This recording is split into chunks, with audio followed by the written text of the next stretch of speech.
Assalamualaikum warahmatullahi wabarakatuh. Saya Nanda Priyanur dengan NIM 2241104040067 dari kelas 3 TBIB. Tujuan saya membuat video ini guna memenuhi tugas UAS dari dosen pengampu Bapak Ishak Suryanugroho dalam mata kuliah fikih. Soal yang pertama, apa itu pengertian fikih secara etimologi atau bahasa dan pengertian fikih secara terminologi atau istilah? Yang pertama ada pengertian fikih secara bahasa atau etimologi. Fikih berasal dari kata faqaha yang berarti memahami atau memahami dengan baik. Sedangkan secara terminologi atau istilah, fikih merujuk pada cabang ilmu dalam Islam yang mengatur hukum-hukum syariah yang diperoleh dari sumber-sumber hukum Islam seperti Al-Quran, hadis, ijma, dan qiyas. Beralih ke soal nomor 2, yaitu sejarah perkembangan fikih Islam. Perkembangan fikih Islam dalam sejarah mencakup beberapa periode yang membentuk penafsiran hukum dan syariah. Berikut beberapa periode dalam sejarah perkembangan fikih. Yang pertama ada fikih pada era Nabi Muhammad SAW. Yang kedua ada fikih pada era Khulafaur Rasyidin atau sahabat-sahabat Nabi. Yang ketiga ada fikih pada periode tabi'in. Yang keempat ada fikih pada era Imam Mazhab. Baik, langsung saja masuk ke fikih pada era Nabi Muhammad SAW. Fikih pada awalnya dikembangkan melalui ajaran dan tindakan langsung dari Nabi Muhammad SAW. Hukum-hukum syariah yang pertama kali diterima umat Islam dicatat dalam Al-Quran atau kitab suci Islam dan dalam hadis, yaitu yang berupa catatan-catatan, perbuatan dan perkataan dan persetujuan dari Rasulullah SAW. Rasulullah pada periode ini bertindak sebagai penafsir langsung wahyu Allah, menetapkan dasar-dasar hukum dan etika dalam kehidupan sehari-hari umat Islam. Proses penurunan Al-Quran juga dilakukan secara bertahap, memberikan petunjuk hukum bagi berbagai situasi. Pada periode ini juga terdapat pembentukan prinsip-prinsip hukum awal fikih meskipun belum dalam format yang sistematis seperti yang dikembangkan pada periode berikutnya. Penggunaan qiyas atau analogi dan ijtihad atau usaha interpretasi oleh Rasulullah memberikan dasar bagi metode interpretasi hukum yang kemudian berkembang. Berikut contoh fikih pada era Nabi dalam bidang hukum. Yang pertama itu ada sholat. Perintah mengerjakan sholat banyak sekali terdapat di dalam Al-Quran, tetapi tidak menjelaskan bagaimana praktik sholat tersebut. Namun, Nabi mengetahui maksud perintah Allah dan kemudian Nabi menjelaskan menggunakan sunnahnya. Nabi mengarahkan kata sholat itu kepada perbuatan yang dimulai dari takbiratul ihram atau takbir dan diakhiri dengan salam di hadapan para sahabatnya. Kemudian beliau berkata, inilah yang dimaksud dengan sholat. Kemudian berikutnya ada zakat. Perintah untuk melaksanakan zakat begitu banyak di dalam Al-Quran dengan cara berbagai bentuk. Kemudian Nabi mengarahkan penggunaan kata zakat itu untuk pemberian tertentu dari harta tertentu, seperti zakat fitrah dan zakat mal. Bentuk perintah zakat seperti dalam surat At-Taubah ayat 103 yang artinya, ambillah dari harta mereka sebagai sodakoh atau zakat, dengan cara itu kamu membersihkan dan menyucikannya. Kemudian ada puasa. Terkadang perintah melaksanakan puasa beriringan dengan kegiatan kewajiban sholat dan zakat.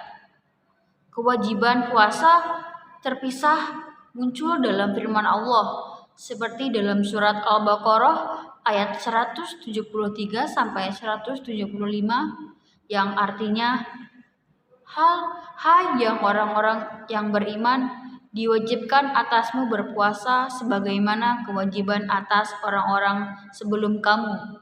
Mudah-mudahan kamu menjadi orang yang bertakwa. Puasa itu terdiri dari beberapa hari yang ditentukan siapa saja yang wajib melakukan puasa dan hal-hal yang membatalkan puasa. Kemudian yang kedua ada fikih pada era sahabat atau khulafaur rasyidin. Dengan wafatnya Rasulullah Shallallahu Alaihi Wasallam, maka sempurnalah turunnya ayat-ayat Al-Quran dan sunnah Nabi, juga dengan tersendirinya sudah terhenti. Keimanan umat yang sudah tinggi dan kepatuhannya akan perintah agama menuntut mereka selalu menghubungkan tingkah lakunya sehari-hari dengan agama. Untuk itu ada 3 hal yang berkembang pada periode sahabat. Yang pertama, muncul banyaknya kejadian baru yang membutuhkan jawaban hukum secara lahiriah, tetapi tidak dapat ditemukan jawabannya dalam Al-Quran maupun penjelasan dari sunnah Nabi.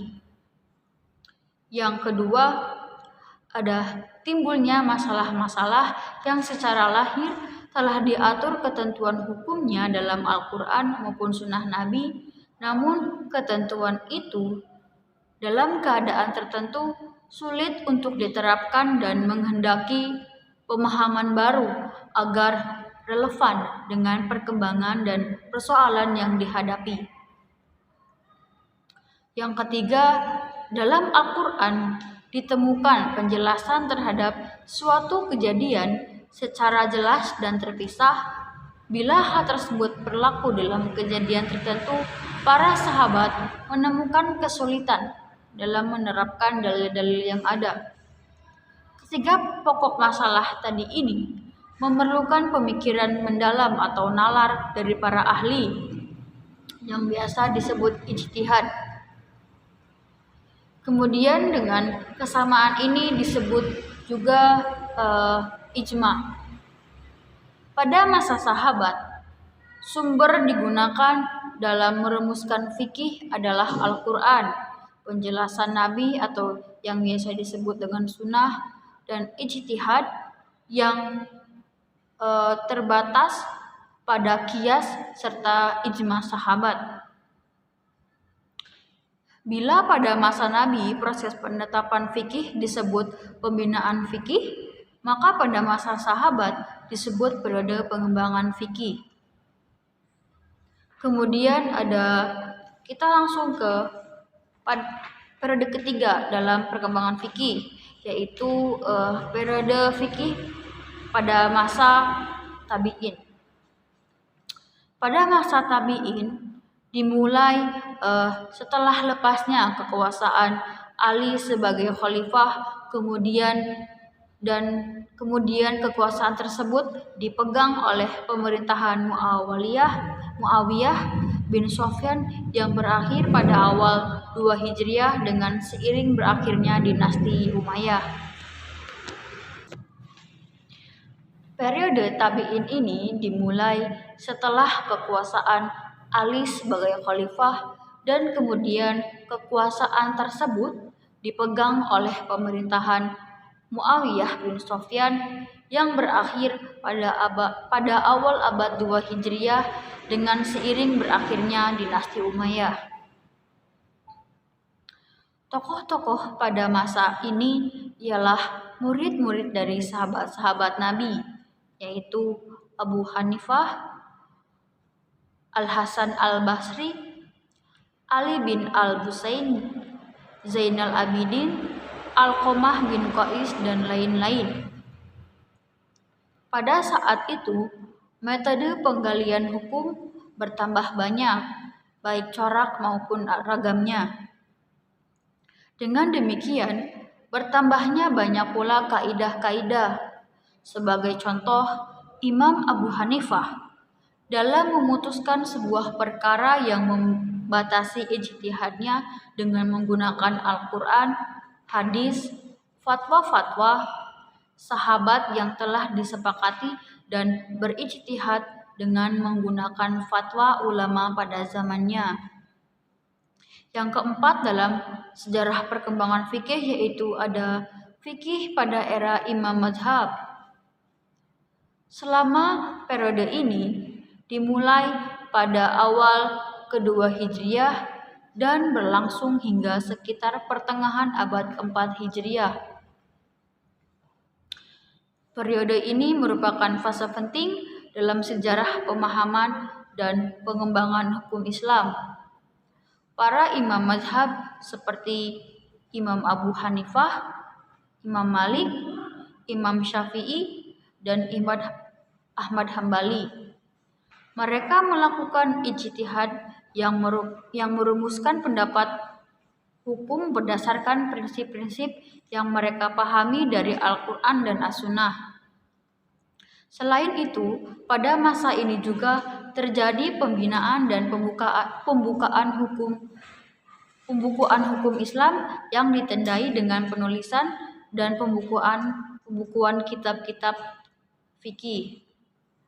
Inilah yang memudahkan para ulama dalam mempelajari dan mengembangkan hukum Islam. Kemudian ada penjelasan pengertian fikih ibadah, fikih muamalah, fikih jinayah, fikih siasat, dan fikih munakahat. Untuk yang pertama ada fikih ibadah. Fikih ibadah mengatur segala perintah dan larangan seperti hukum-hukum tentang sholat, puasa, zakat, haji, dan lain-lain yang berkaitan dengan ibadah kepada Allah Subhanahu wa Ta'ala. Macam-macam fikih ibadah, yaitu pertama fikih tuharoh. Pada fikih ini menjelaskan berbagai hal tentang toharoh, misalnya pengertian toharoh, macam-macam air, istinja, wudu, mandi junub, tayamum, dan lain sebagainya. Kemudian ada fikih sholat. Fikih yang menjelaskan berbagai hal tentang sholat, misalnya siapa saja yang wajib melaksanakan sholat, tata cara sholat, hal-hal yang membatalkan sholat. Kemudian ada fikih puasa, yaitu fikih yang menjelaskan berbagai hal tentang puasa, misalnya siapa saja yang wajib melaksanakan puasa, hal-hal yang membatalkan puasa. Dan kemudian ada fikih zakat, tentang fikih yang menjelaskan tentang pengertian zakat, macam-macam zakat. Dan kemudian ada fikih haji, yaitu fikih yang menjelaskan tentang siapa saja yang wajib melaksanakan ibadah haji, tata cara ibadah haji, dan lain sebagainya. Yang kedua ada fikih muamalah. Fikih muamalah mengatur segala perintah dan larangan antara sesama manusia, seperti hukum-hukum tentang jual beli, sewa menyewa, pinjam meminjam, waris, dan segala permasalahan yang berkaitan dengan interaksi sosial. Contoh fikih muamalah yaitu jual beli. Fikih yang mengatur prinsip-prinsip jual beli seperti syarat-syarat sahnya transaksi, larangan, riba, dan aturan terkait dengan barang yang diperjualbelikan. Yang ketiga ada pengertian fikih jinayah. Fikih jinayah ini berkaitan dengan hukum-hukum Islam yang menangani masalah kejahatan atau pelanggaran hukum, termasuk di dalamnya hukum bagi pelaku kejahatan, prosedur pengadilan, dan berbagai aspek hukum lainnya. Kemudian ada contohnya yaitu seperti hukuman pencurian, membahas hukuman bagi pelaku pencurian sesuai dengan ketentuan Islam. Yang kedua ada hukuman bagi zina, yaitu menetapkan hukuman bagi perbuatan zina, baik zina yang melibatkan pernikahan maupun yang dilakukan di luar nikah dan lain sebagainya. Kemudian ada pengertian fikih siyasah. Fikih siyasah ini mengacu pada hukum politik Islam atau hukum-hukum yang berkaitan dengan pemerintahan dan tata negara dalam Islam. Untuk fikih siyasah sendiri, contohnya seperti pemerintahan dan kepemimpinan, membahas prinsip-prinsip yang mengatur pemilihan dan tugas kepemimpinan dalam Islam, termasuk kewajiban pemimpin terhadap rakyatnya. Kemudian ada fikih munakahat. Fikih munakahat adalah bagian dari fikih yang membahas hukum-hukum Islam yang berkaitan dengan perkawinan dan hubungan keluarga. Ini mencakup aturan-aturan terkait pernikahan, perceraian, hak dan kewajiban suami istri seperti warisan dan nafkah. Fikih munakahat memberikan pedoman tentang bagaimana hubungan keluarga yang seharusnya dijalankan sesuai dengan prinsip-prinsip Islam. Demikian penjelasan dari saya, kurang lebihnya mohon maaf. Bila ada tutur kata yang kurang berkenan, saya minta maaf. Wabillahi taufik wal hidayah. Wassalamualaikum warahmatullahi wabarakatuh.